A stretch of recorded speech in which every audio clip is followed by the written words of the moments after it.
I do this presentation to bring awareness of a caregiver's role in relationships and the importance of understanding these tips. So if we go to the next slide. So the next slide is vocabulary, which some of these terms may be something you guys are already familiar with, so bear with me, I'm gonna go through them fast. So ADLs, which are activities of daily living, which is basically anything that you would do in your AM or PM routine. And then there's, you may hear people with mobility challenges from around this word transfer. And all that basically is picking someone up either manually or using a mechanical assistant, i.e. a lift, and putting them in an alternate location. This could be chair to bed or vice versa, or it could be chair to bike, it could be chair to walker, it could be chair to anything. Also known as, it can be anywhere the individual is placed and wherever they want to go. And I think there might be one more that I'm forgetting. Maddie, can you please help me? That would be interabled relationships. So interabled relationships, much like interracial, the interabled relationships are when one partner has a disability diagnosis, unique ability, whatever you may want to call that, whatever your organization's words are, and the other person does not. So, like for instance, my ex was not exactly completely normal, but he didn't have any limitations. And I, with my chair, brought my relationships into brought my physical limitations into the relationship. And I think if we go to the next slide. The next one is some important statistics and facts. So I can share those. The first one is that many disabled people have identified paid support workers' views and actions as barriers in developing their own romantic relationships, which is an important thing to keep in mind in supporting relationships for this group. Secondly, less than half of paid support workers receive training on supporting sexuality and romantic relationships. And many caregivers express discomfort or stigmatizing views surrounding romantic relationships and partnerships for their clients. And all of these things have been found in various studies in the field and in surveys of people with disabilities and their caregivers. So it's important to keep these in mind.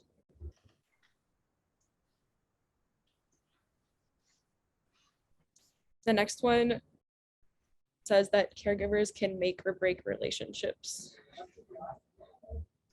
So why would I say that? Or why is it important to me? It's important because you may not realize this, but caregivers have a ton of power. I'm not saying they are I'm not saying all caregivers are abusive in any way, shape, or form. I'm just saying caregivers have a ton of power. So things like if a caregiver's thinking that the relationship may not be going as planned, they might try and intercede when honestly that's not technically their job. So, Maddie, I know there's a bunch of other stuff on the screen. If you don't mind just reading that off. Absolutely. It would not be unusual for your client to be in a relationship, which makes it important to understand best practices and your client's wishes before providing care. Clients may request privacy, which needs to be respected. And these tips are different ways that you can preserve your client's safety and dignity. And not following these steps could potentially cause harm to your client because of the immense power that caregivers can have, like Amy said. So now we can move to our tips.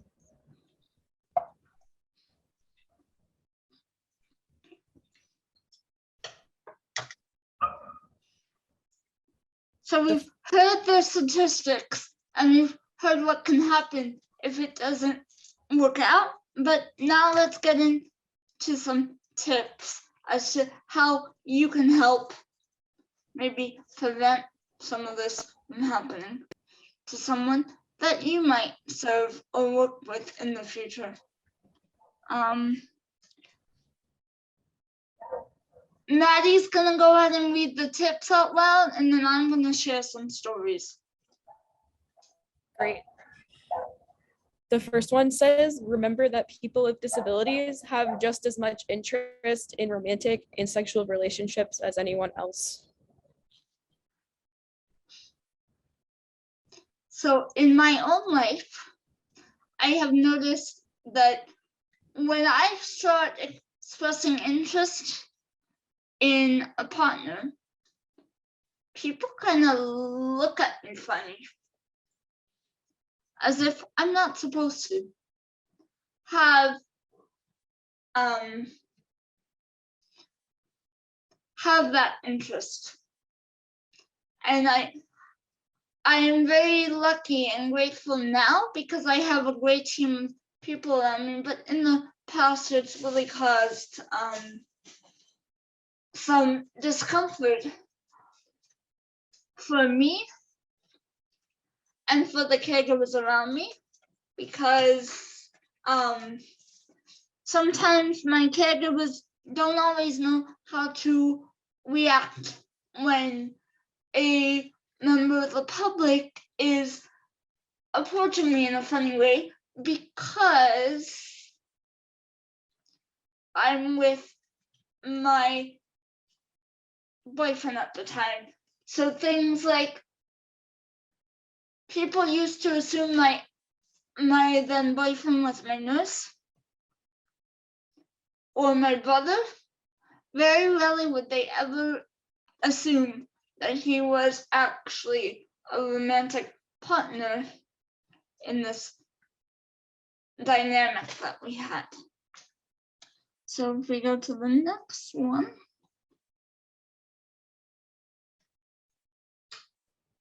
Respect that your client's values are their own and they may not share your own values. Ask for permission before sharing advice. The story says, I do not need a chaperone. So essentially, that storyline, it says, I don't need a chaperone, as in, I do not need you as a caregiver, as someone who serves in the world of people with unique abilities, disabilities, to attempt to chaperone or parent me. I've had a couple situations where a caregiver was right, as in like right beside me the whole time I was on dates. And that just makes my life a little bit awkward. I've also I had some when my ex asked me out, actually, I had someone who sat right beside me and did not get the hint that we needed space. So I guess that was a way of telling my ex, my future boyfriend at the time, that we're always going to have people around us. And that didn't always do us any good. We always tried to have private time. Now, private time, we weren't doing anything wrong. We were just being typical boyfriend, girlfriend. So. The next one says, build trust before asking questions. I've had caregivers ask me invasive questions that they probably would not ask around someone without a disability. So here's a big thing to remember here. If you have a question in your mind that you think you would be nervous to ask someone who's able, don't ask anyone who's disabled. I've had people ask, I had a caregiver ask me one time way after my ex and I broke up. They said, "Did you kiss your ex?" And then they went to, have you kissed the guy you have a crush on? And I said, no, I haven't. He doesn't even know yet. So I can't make moves like that. And that little story told me that caregiver could never be around that man again. So little warning signs like that are also very important to keep in mind.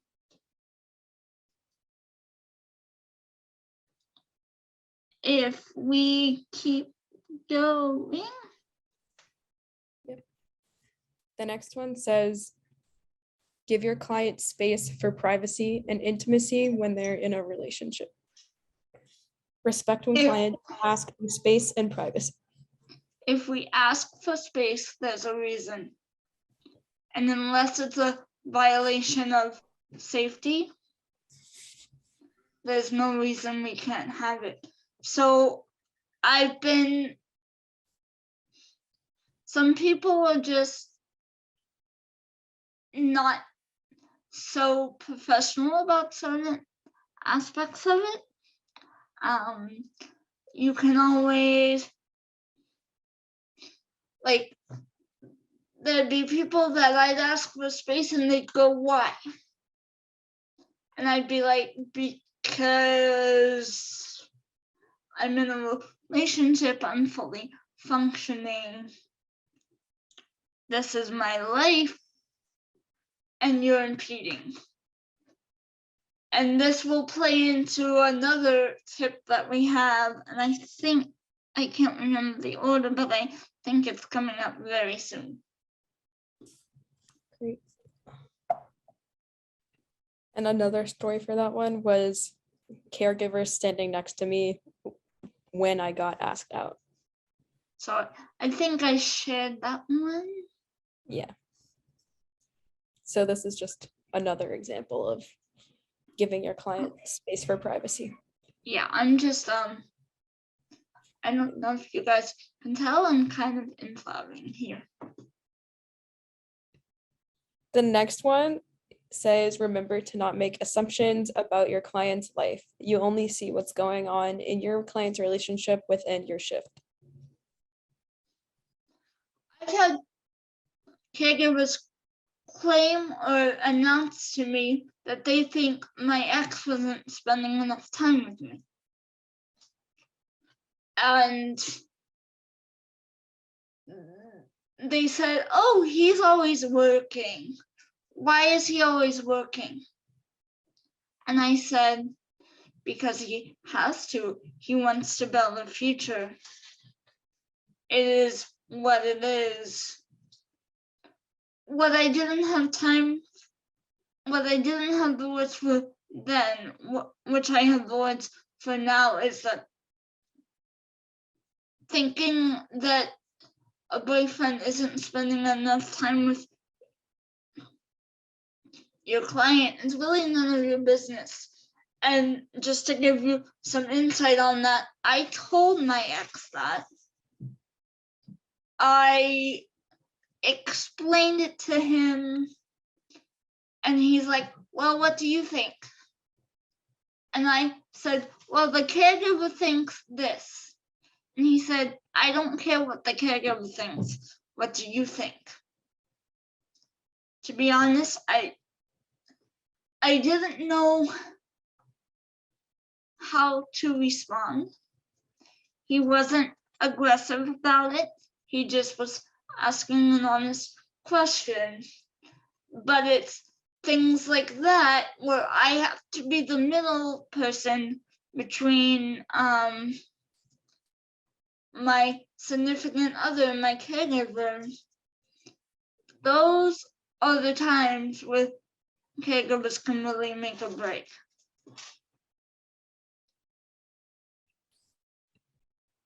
The next one says, before entering your client's room, please knock on the door.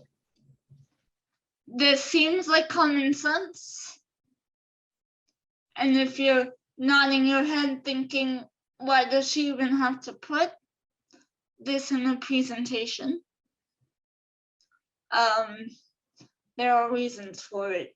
I've had situations where my ex and I were sleeping and like taking naps together, and a caregiver came in, not even knocked, and just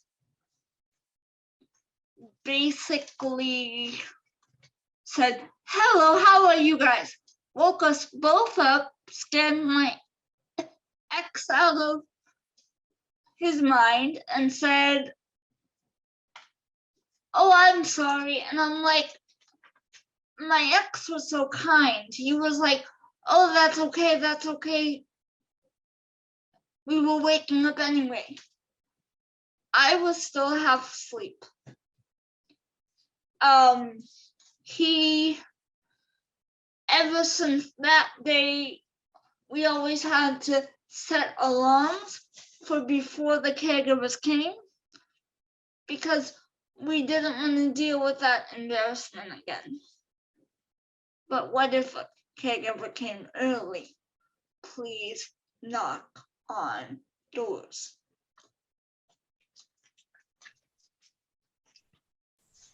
The next one, please remember that people in interabled relationships are equal partners. Neither one is a burden to the other. And the story says situation at a restaurant. So there was one day, and I apologize if I start to get sad. I've never shared this publicly before, so just bear with me. There was one day where one of my caregivers was like, said to my ex and I, or she initially said to my ex, Amy is very lucky that you chose to date her despite her disability. Now, I'm shaking because I don't know what to say to this person. It made me feel like, first of all, let me just put this out there. I had fears that I was going to be a burden on my ex. And that night, that fear was strengthened. I felt like a burden because of what this caregiver was saying. I felt like my ex was doing me some type of favor. As much as he tried to remind me, it's okay, it's okay, it's okay, you're not a burden on me, I still had this question in my head and my burden for the rest of our relationship. And I think it is really important to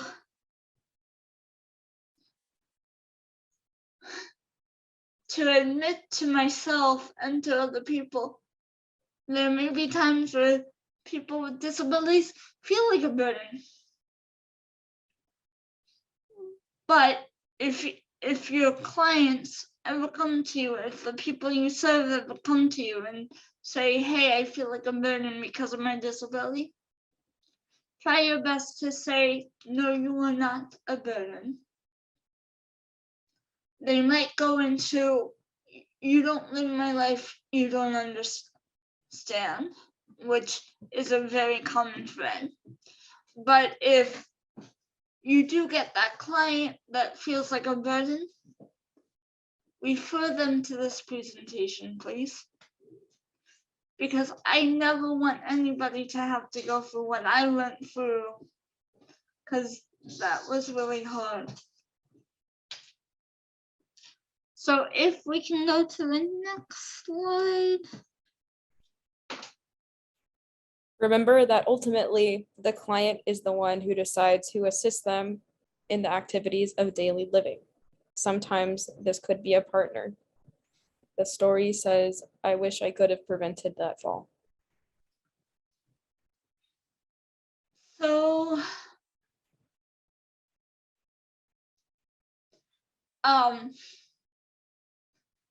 some places might have issues of liability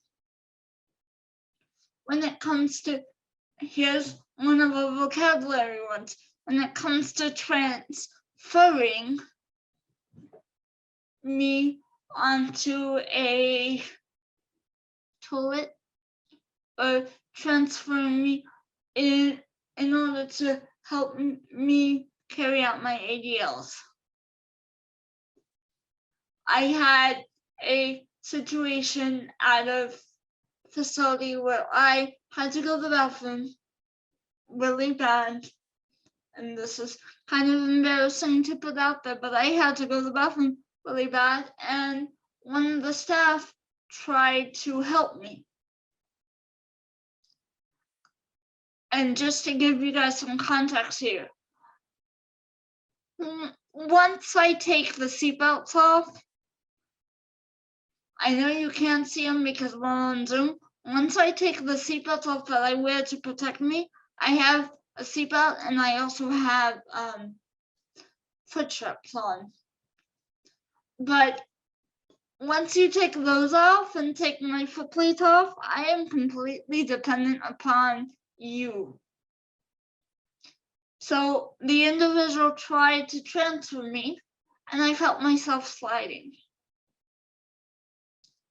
And I went, in my head, I said, uh-oh. And they're like, I have you, I have you, I have you. And I said, are you sure? And they were like, yes.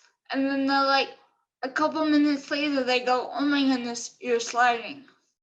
I'm like, okay. And then I said, lower me to the ground, grab my phone, call my boyfriend at the time. And I said,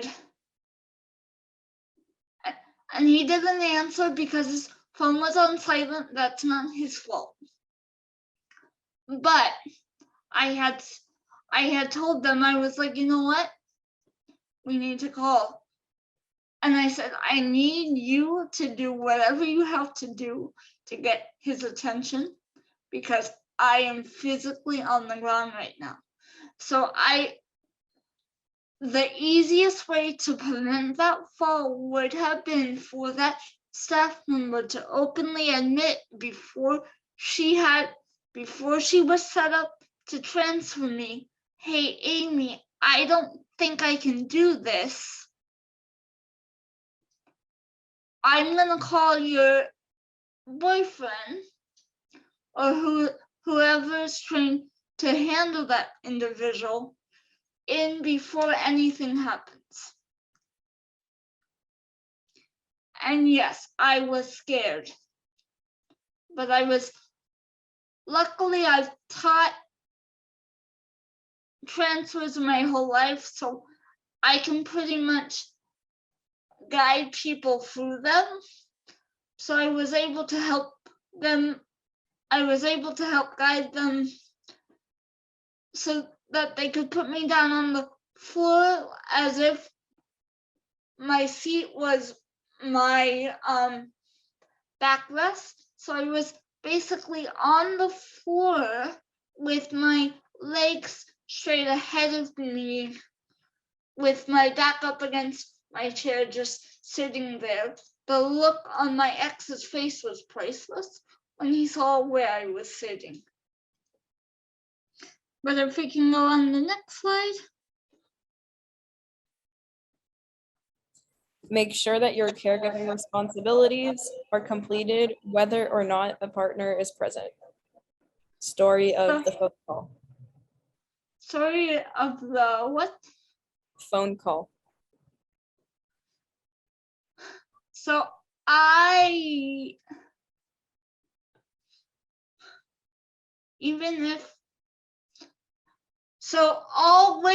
always make sure that your caregiver responsibilities are taken care of. It doesn't matter if a significant other, partner, whatever one you want to use is coming. I had a caregiver who would, every time she would come, she would call me to see if my ex, then boyfriend, was at my house. Why? Because she was always trying to see if she could leave early. And why that was bad was my ex was very smart, and he knew what games people would play. So he would get so mad when they would call me, because he knew that him being there was what they believed as a ticket out of their responsibilities, and it is not. So just keep in mind, if you have caregivers that come into your facility, they do have responsibilities, and it is their job to keep up with those, but don't be afraid to also remind them.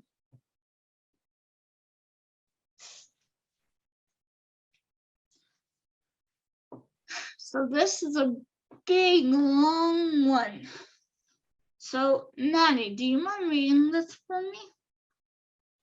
Sure.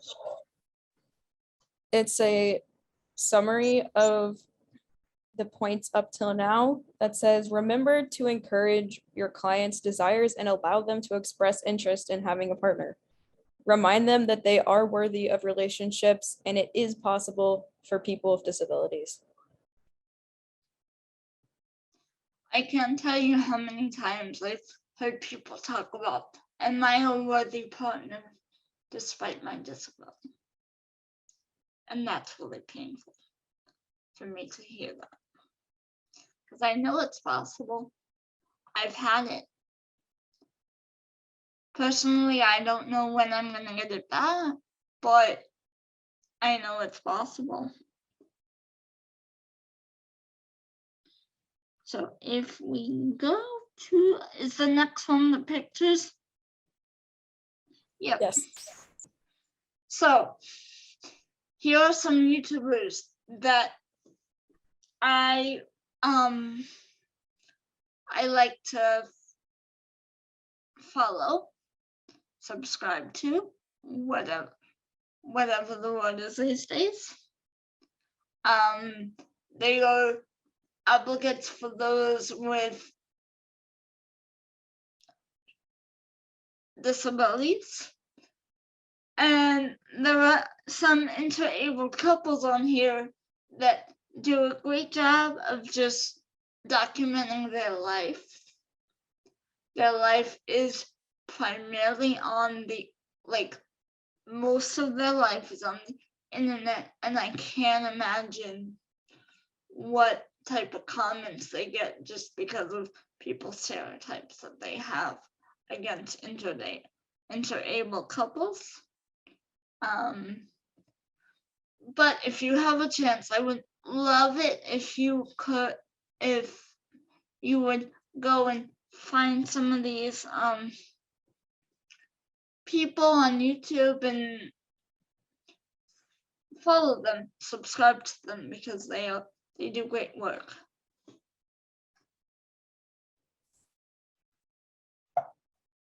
Thank you, Amy. Now we're on the final slide about safety and dignity. So I have a question for you guys. Preserving safety and dignity is very important to me because of my past and because of I want to protect the me's of the future who have to go through all this stuff. So can you do me a favor? I'm going to read a promise to you. And then I think Maddie is going to put a link to it in the chat. Am I getting this right? Stop me if I'm wrong. Yes, I put it in the chat. And then if you don't mind just signing that pledge for me, that would be awesome, if you are willing. So, and I actually haven't taken my own pledge yet, so I'm gonna go ahead and take it now. So the pledge reads, I, Amy, pledge to preserve the safety and dignity of those I serve, while creating a inclusive and understanding environment while maintaining confidentiality for those I serve. Maddie, if you're able to correct me in the way I read it, I may not have it memorized properly. Yeah, you basically said it all. I, Maddie, pledge to preserve the safety and dignity of the individuals I serve by providing an understanding and inclusive environment, maintaining confidentiality, and respecting the needs and desires of those I serve.